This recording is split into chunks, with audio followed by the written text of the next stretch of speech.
নমস্কার সবাইকে আন্তরিক অভিনন্দন ও শুভেচ্ছা। ফের দুর্যোগের পূর্বাভাস। নিম্নচাপের জেরে ফের ঝড় বৃষ্টি দক্ষিণবঙ্গে, ভারী বর্ষণ উত্তর পশ্চিম বঙ্গোপসাগরে তৈরি হওয়া নিম্নচাপ ও পাশাপাশি মধ্য বঙ্গোপসাগরে ঘূর্ণাবর্ত শক্তি বৃদ্ধি করে উত্তর পশ্চিম দিকে ক্রমশ অগ্রসর হচ্ছে। এই দুইয়ের প্রভাবে দক্ষিণবঙ্গের জেলায় জেলায় দুর্যোগের আশঙ্কা দেখা দিয়েছে। আলিপুর আবহাওয়া দপ্তর জানিয়েছে, মৌসুমি অক্ষরেখার কারণে প্রচুর জলীয় বাষ্প প্রবেশ করায় রাজ্য জুড়ে বজ্র বিদ্যুৎ সহ হালকা থেকে মাঝারি বৃষ্টির সম্ভাবনা রয়েছে আগামী কয়েকদিনে। দক্ষিণবঙ্গের কয়েকটি জেলায় 30 থেকে 40 কিলোমিটার গতিবেগে ঝোড়ো হাওয়া সাথে দমকা বৃষ্টি হতে পারে। আজ ও আগামী কয়েকদিনের আবার কী গুরুত্বপূর্ণ আপডেট দিয়েছে একবার সরাসরি দেখে নেওয়ার চেষ্টা করব। আলিপুর আবহাওয়া দপ্তরের যে অফিসিয়াল পেজ, সেই অফিসিয়াল পেজে আজ এবং আগামী কয়েকদিনের আবার কী গুরুত্বপূর্ণ আপডেট আছে। প্রথমে চলে যাই ওয়ার্নিং পেজে। যে ওয়ার্নিং ইতিমধ্যেই আলিপুর আবহাওয়া দপ্তর দিয়েছে তাতে দেখা যাচ্ছে একেবারে বিশেষ করে sub Himalayan, West Bengal and Sikkim, Uttarbanga এবং পার্বত্য জেলার জন্য যে ওয়ার্নিং আলিপুর আবহাওয়া দপ্তর দিয়েছে তাতে দেখা যাচ্ছে আগামী 15 তারিখ অবধি 15ই সেপ্টেম্বর উত্তরবঙ্গের জেলায় জেলায় ভারী বৃষ্টির হওয়ার সম্ভাবনা। একেবারে বিশেষ করে পার্বত্য জেলা দার্জিলিং, জলপাইগুড়ি, কালিম্পং, আলিপুরদুয়ার এবং কোচবিহার, এই 5টি যে জেলা, সেই 5টি জেলাতে একেবারে ভারী বৃষ্টির হওয়ার সম্ভাবনা রয়েছে। ইতিমধ্যেই আলিপুর আবহাওয়া দপ্তর বিশেষ করে পার্বত্য জেলাতে এক্সট্রিমলি হেভি রেনফলের সম্ভাবনার যে আপডেট, কমলা সতর্কতা জারি করেছে একেবারে পার্বত্য জেলা জুড়ে। তো এই যে ভারী বর্ষণ চলবে আগামী 15 তারিখ অবধি 15ই সেপ্টেম্বর উত্তরবঙ্গের জেলায় জেলায়। এবার যদি দেখি দক্ষিণবঙ্গের যে জেলা, সেখানেও আগামী 13 তারিখ অবধি থান্ডারস্টর্ম এবং লাইটনিংয়ের সতর্কতার সাথে ঘন্টায় 30 থেকে 40 কিলোমিটার গতিবেগে ঝোড়ো হাওয়া বয়ে যাবে। বিশেষ করে কোস্টাল এরিয়ার যে জেলা, সেই ডিস্ট্রিক্টগুলির উপর একেবারে প্রভাব খুব বেশি পরিমাণে থাকবে। যে নিম্নচাপের প্রভাব, যে মৌসুমি অক্ষরেখার কারণে প্রচুর জলীয় বাষ্প আমাদের রাজ্যে প্রবেশ করছে বে অফ বেঙ্গল থেকে, তার কারণেই এই বৃষ্টিপাত রয়েছে। তো একবার সরাসরি একবার দেখে নেওয়ার চেষ্টা করছি আলিপুর আবহাওয়া দপ্তর যে অফিসিয়াল ওয়েবসাইটে আপডেট করেছে স্পেশাল বুলেটিন, সেই স্পেশাল বুলেটিন একবার দেখে নেওয়ার চেষ্টা করছি। সেই স্পেশাল বুলেটিনে কি রয়েছে? স্পেশাল বুলেটিনে বলা হয়েছে heavy rainfall over north Bengal. একেবারে ভারী বৃষ্টির যে আপডেট স্পেশাল বুলেটিন আপডেট করেছে আলিপুর আবহাওয়া দপ্তর, সেখানে দেখা যাচ্ছে নর্থ বেঙ্গল জেলাগুলির উপর, বিশেষ করে পার্বত্য জেলাগুলির উপর একেবারে ভারী বৃষ্টির সম্ভাবনার আপডেট দিয়েছে। তো এখানে বলা হয়েছে যে মনসুন ট্রাফ রয়েছে, মৌসুমি অক্ষরেখা, সেটা কিন্তু যেভাবে পাসিং হয়েছে ইস্ট ওয়ার্ডস টু নর্থ ওয়েস্ট বে অফ বেঙ্গল, সঙ্গে পুরুলিয়া, দীঘা, এইদিকে চাপড়া, এই সমস্ত জায়গার উপর দিয়ে এটা রয়েছে মৌসুমি অক্ষরেখা।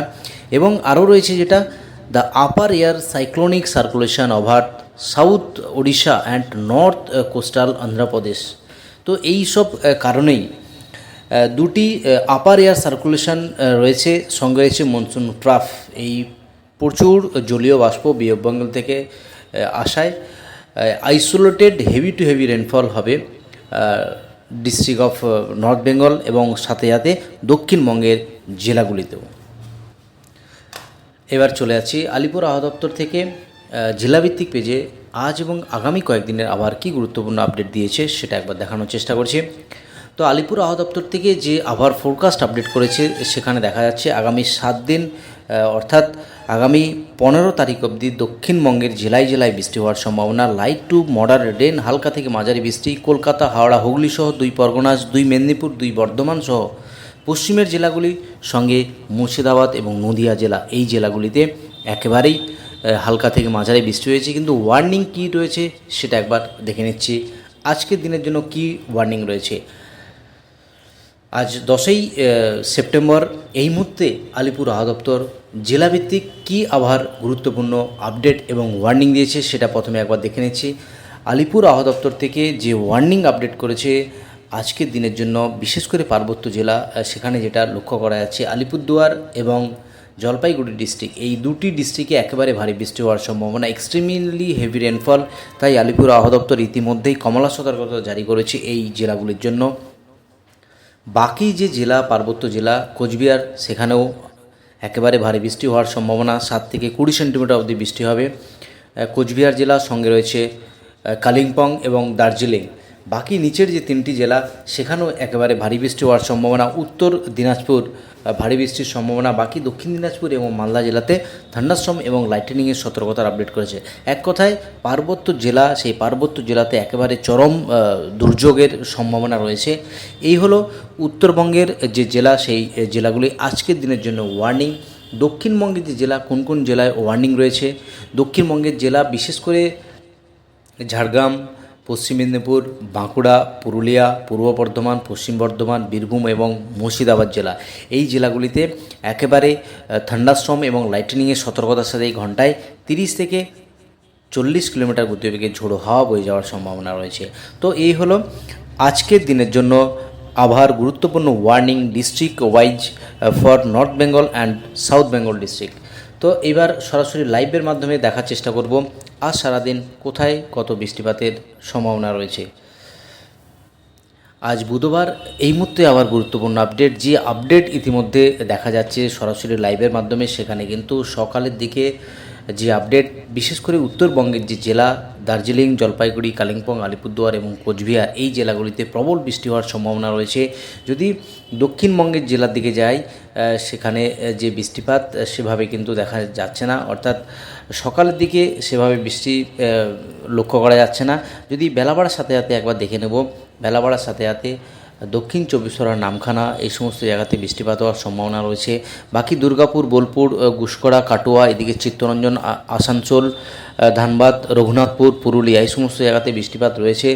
যদি আবারও দেখি বিকেলের পর থেকে, সেখানে কিন্তু দক্ষিণবঙ্গের বিশেষ করে পশ্চিমাঞ্চলের যে জেলা, সেখানে বিক্ষিপ্তভাবে ভারী বৃষ্টি হওয়ার সম্ভাবনা রয়েছে। বিক্ষিপ্ত ভারী বৃষ্টির যে সম্ভাবনার আপডেট দেখা যাচ্ছে সরাসরি লাইভের মাধ্যমে, বিশেষ করে বোলপুর, বেলডাঙ্গা, কাটোয়া, এদিকে সিউড়ি, সঙ্গে আরামবাগ, কতুলপুর, চন্দ্রকোনা, পশ্চিম মেদিনীপুরের যে জায়গা চন্দ্রকোনা, সঙ্গে ঝাড়গ্রাম ডিস্ট্রিক্ট, এখানেও বিক্ষিপ্তভাবে ভারী বৃষ্টি হওয়ার সম্ভাবনা রয়েছে। কলকাতাতে সেভাবে বৃষ্টিপাত লক্ষ্য করা যাচ্ছে না। এদিকে চাকদা, বনগাঁ, হাবড়া, শান্তিপুর, কৃষ্ণনগর, এই সমস্ত জায়গাতে বৃষ্টিপাত লক্ষ্য করা যাচ্ছে। যদি একেবারে সরাসরি চলে যাই 11 তারিখ, অর্থাৎ আগামীকাল বৃহস্পতিবার, সেই বৃহস্পতিবার যে আপডেট লক্ষ্য করা যাচ্ছে তাতে আবারও ভারী বৃষ্টির সম্ভাবনা। যে একেবারে দক্ষিণ চব্বিশ পরগনার যে কোস্টাল এরিয়া, গোসাবা, এদিকে হলদিবাড়ি, নামখানা, জয়নগর, মুজিবপুর, সঙ্গে বারুইপুর, এই যে জায়গা প্রবল বৃষ্টিপাতের সম্ভাবনা, এবং কলকাতা, খড়দহ, চন্দননগর, হাবড়া, বনগাঁ, এই জায়গাগুলিতে বিক্ষিপ্তভাবে ভারী বৃষ্টি হওয়ার সম্ভাবনা রয়েছে। এবার একবার দেখে নিচ্ছে একেবারেই যে বৃষ্টিপাতের আপডেট, কোথায় কত বৃষ্টি হয়েছে সেটা একবার দেখে নেওয়ার চেষ্টা করছি। যে বৃষ্টিপাতের আপডেট, সেখানে কিন্তু দক্ষিণবঙ্গে 5:30টার যে আপডেট, সেখানে কিন্তু কোথাও কোনো বৃষ্টিপাত নেই, এবং সকাল 8:30টার যে আপডেট, দক্ষিণবঙ্গে কোথাও কোনো বৃষ্টিপাত হয়নি। যদি উত্তরবঙ্গের জেলার দিকে যাই, তাহলে সকালের দিকে 40 মিলিমিটার বৃষ্টি হয়েছে কোচবিহার, 54 মিলিমিটার জলপাইগুড়ি, বাকি 11 মিলিমিটার বৃষ্টি হয়েছে বাগডোগরাতে, এবং 5:30টার যে আপডেট, সেখানে একেবারে হালকা মাঝারি বৃষ্টি হয়েছে আলিপুরদুয়ার ডিস্ট্রিক্টে। তো এই হলো আজ এবং আগামী কয়েকদিনের আবার গুরুত্বপূর্ণ আপডেট। আজ এই অবধি আর গুরুত্বপূর্ণ আপডেট নিয়ে ফিরে আসছি পরের ভিডিওতে। আপনি কোন জেলা থেকে ভিডিওটি দেখছেন অবশ্যই জেলাটির নাম কমেন্ট বক্সে জানাতে ভুলবেন না। আর আপনি যে চ্যানেলে নতুন দর্শক বন্ধু হয়ে থাকেন, অনুরোধ করব চ্যানেলকে সাবস্ক্রাইব করে পাশে থাকা।